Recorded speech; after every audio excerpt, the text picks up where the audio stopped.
Hello friends, আজকে দেখো আজকেও ভাত হবে না, রুটি হচ্ছে ঠান্ডার জন্য। এই যে রুটি হয়েছে, আর হয়েছে বাঁধাকপির তরকারি।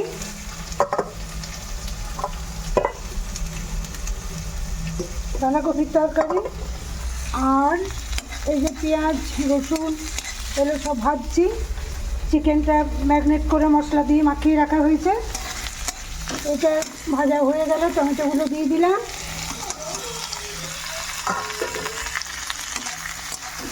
এটা করে একটু লাল করে ভাজা হয়ে গেলে তারপরে মটন নয় সরি চিকেনটা একটু দিয়ে দেবো। আর যেমন খাওয়ার সময় বেগুন ভাজা, আলু ভাজা। যে কদিন এই এত ঠান্ডা থাকবে সে কদিন দিনে আমাদের রুটি হবে। রাত্রেবেলায় হবে কি ডিম আলু সেদ্ধ, বাটি পোস্ত, ভাত, ঘি, ব্যাস। সকলে ভালো থেকো, সকলকে অনেক ভালোবাসা। আমার এই ভিডিও ভালো লাগে কিনা জানাবে। আমি তো খুব ভালো করে হয়তো বলতে পারি না, করতেও পারি না, তাও যতটুকু পারি। এই যে আমার এনার্জি চেপেছে, শুধু চিনি দিয়ে দুধ দিয়ে দেওয়া আছে। চা পাতাটা দেবো এবার।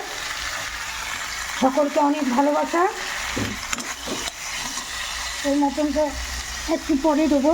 এই মটনটা বলছি সরি, মটন বেরিয়ে যাচ্ছে, শুধু চিকেনটা। সকলকে অনেক ভালোবাসা। নেক্সট ভিডিও দেখা হবে।